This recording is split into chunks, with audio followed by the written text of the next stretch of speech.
সুপ্রিয় দর্শক মণ্ডলী, সুশিক্ষা জাতির মেরুদণ্ড আর এই শিক্ষাকে ঘিরেই আমাদের জীবন। লালমনিরহাট জেলার হাতীবান্ধা উপজেলার সরকারি আলিমউদ্দিন ডিগ্রি কলেজকে নিয়ে থাকছে আজকের ভিডিও, ততক্ষণে আমাদের সাথেই থাকুন। আলিমউদ্দিন ডিগ্রি কলেজ লালমনিরহাট জেলা হাতীবান্ধা উপজেলায় অবস্থিত একটি শিক্ষা প্রতিষ্ঠান। এই কলেজটি 1977 সালে সরকারি হয়। সরকারি আলিমউদ্দিন ডিগ্রি কলেজ 1977 সালে প্রতিষ্ঠা করে। কলেজটি 8/8/2018 খ্রিস্টাব্দে সরকারিকরণ করা হয়। এলাকায় জীবনমান উন্নয়নে বিশেষ ভূমিকা রাখে প্রতিষ্ঠানটি। বর্তমানে কলেজের শিক্ষার্থীর সংখ্যা 10,000-এর মতো।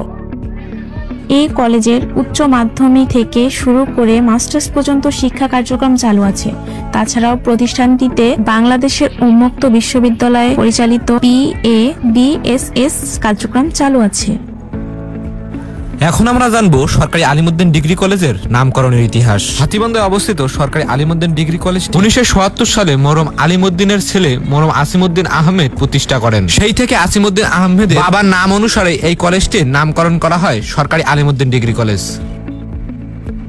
অত্র এলাকার জননেতা বীর মুক্তিযোদ্ধা জনাব মোহাম্মদ মোতাহার হোসেন MP মহোদয়ের হাত ধরে হাতীবান্ধায় অবস্থিত সরকারি আলিমউদ্দিন ডিগ্রি কলেজটি শতভাগ ডিজিটালাইজেশনের কাজ সম্পন্ন হয়।